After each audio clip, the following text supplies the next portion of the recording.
کیونکہ یہ نہیں جانتے کہ کیا کرتے ہیں۔ ہمیں میں اس آیت میں سے چند پوائنٹ آپ کے ساتھ شیئر کروں گا، جس میں پہلا پوائنٹ ہم دیکھتے ہیں یسوع نے کہا اے باپ ان کو معاف کر کیونکہ یہ نہیں جانتے کہ کیا کرتے ہیں۔ سب سے پہلا پوائنٹ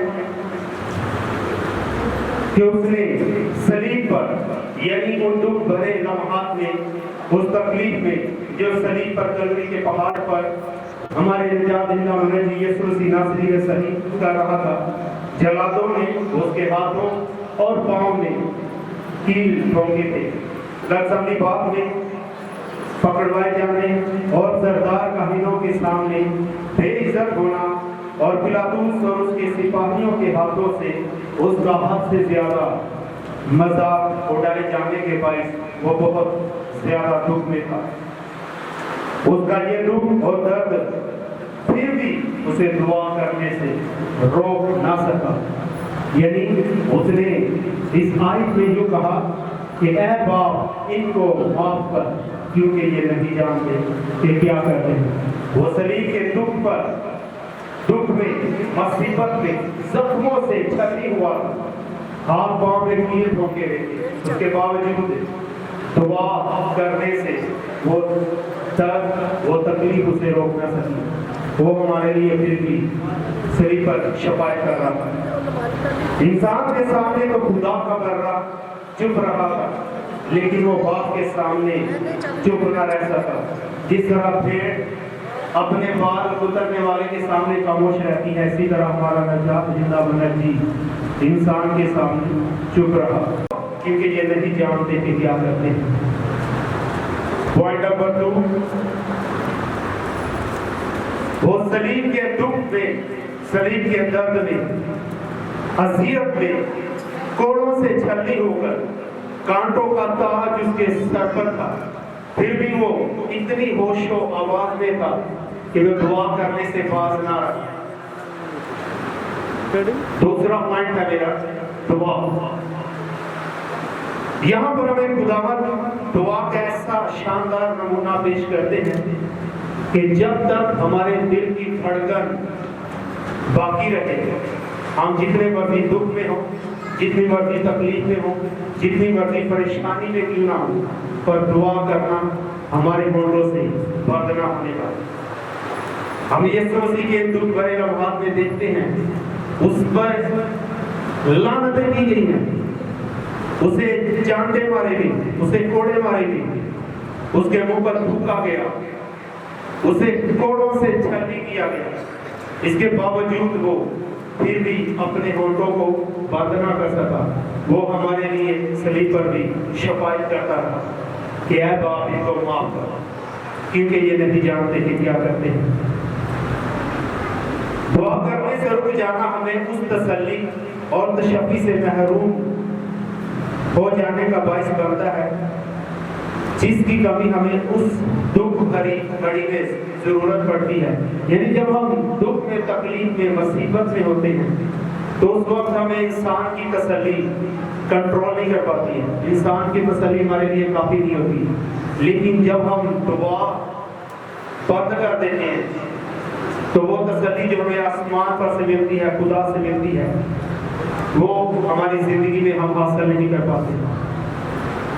ہم دیکھتے ہیں باغ گتسمنی میں دکھوں میں تھا، یسوع مسیح کا وقت نزدیک تھا اور اس کی تسلی کے لیے ایلیا اور موسیٰ اس کے پاس آئے، یعنی ہیونلی آسمانی تسلی سے مل رہی تھی۔ اسی طرح ہمیں بھی دکھوں میں، تکلیفوں میں تسلی کی ضرورت ہوتی ہے۔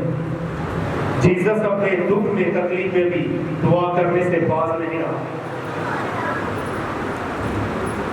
نمبر 3 پوائنٹ، تو اس نے اپنی دعا میں بھی صرف اپنے آپ کو یاد نہیں رکھا، اس نے اپنی دعا میں ہمارے لیے شفاعت کی ہے۔ سب کہیں میرے لیے شفاعت کی ہے۔ ہاللیلویہ۔ جب ہم دیکھتے ہیں کہ اس نے دعا کی ہے اے باپ ان کو معاف کر، اس نے یہ نہیں کہا کہ اے باپ مجھے معاف کر۔ اس نے اپنے لیے نہیں، اپنے دکھ کے لیے، اپنی تکلیف کے لیے دعا نہیں کی ہے، اس نے وہاں پر ان الفاظوں کو ظاہر کیا، ان الفاظوں کو اپنے منہ سے نکالا کہ اے باپ ان کو معاف کر کیونکہ یہ نہیں جانتے کہ کیا کرتے ہیں۔